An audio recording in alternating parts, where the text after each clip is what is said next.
Hoje tu vai aprender tudo sobre o Império Inca, uma civilização que se desenvolveu aqui na América do Sul principalmente, né? E a gente vai conseguir entender como se desenvolveu uma civilização tão complexa aqui nessa região.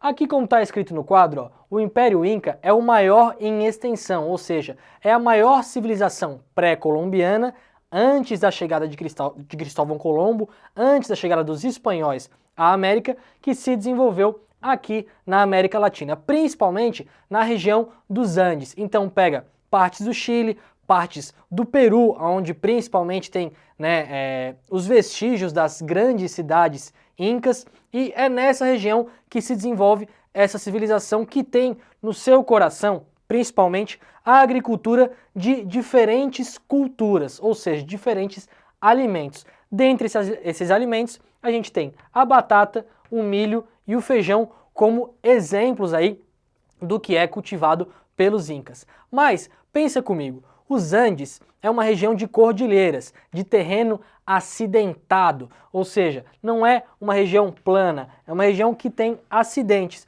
Como que os incas puderam se sobrepor a essa dificuldade? Por isso que a gente fala que as civilizações pré-colombianas, elas são dotadas de uma tecnologia impressionante. Mas essa tecnologia é porque eles usavam celular, eles usavam DVD? Não. Tecnologia é tudo aquilo que você consegue fazer para ultrapassar um problema. Então, com o domínio de técnicas diferentes, eles acabaram desenvolvendo uma agricultura baseada no terraceamento, que é o quê? Eu pego um terreno acidentado como esse e eu faço terraços. E nesses terraços, quase como se fosse uma escadinha, né, eu vou conseguir desenvolver a agricultura de maneira intervalada. Então, hoje em dia, consegue-se encontrar ainda vestígios, né, desses terraços que foram desenvolvidos pelos incas, que foram, como eu já falei, e eu quero aqui retomar, foram a maior civilização em extensão, em demografia, ou seja, em número de pessoas. Então, vale muito a pena a gente estudar essa civilização e entender como que eles chegaram a essa grandiosidade. Eram dotados de uma religião politeísta, onde os deuses estavam ligados diretamente aos elementos da natureza. Mostra um pouco, né, da relação que esses indivíduos têm com a natureza.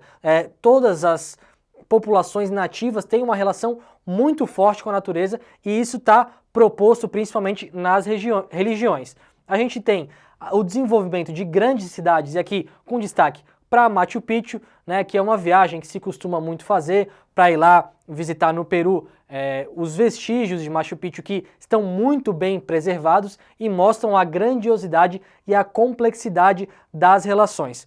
O Império Inca era um império teocrático. O que isso quer dizer? Teo quer dizer Deus. Ou seja, o imperador Inca também tinha status de divindade. Ao mesmo tempo em que ele era um chefe político, ele era um chefe religioso. Ele mesmo era um deus e isso fazia parte da organização dessa sociedade que também era dividida em camadas. Isso se chama uma sociedade estratificada, ou seja, uma sociedade dividida em diferentes camadas, onde a gente tem no topo, né, se a gente pensar numa pirâmide, os chefes de governo, mais abaixo vem os sacerdotes e uma nobreza que se forma no entorno disso, altos funcionários públicos, líderes, grandes guerreiros, depois os camponeses e, por fim, os escravos. Esses escravos que acabam surgindo através de dívidas ou de guerras de dominação, né?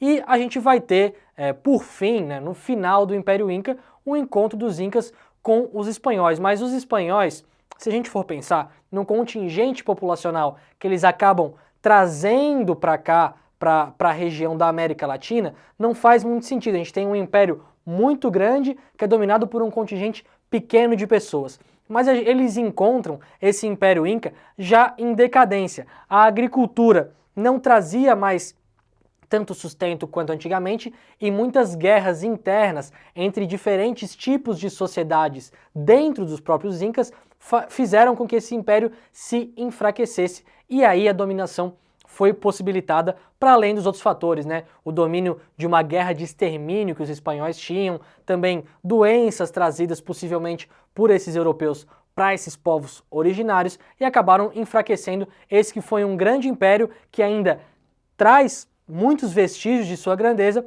e que pode ser encontrado aí ao longo da América Latina, nessa região dos Andes. Valeu, pessoal, até a próxima!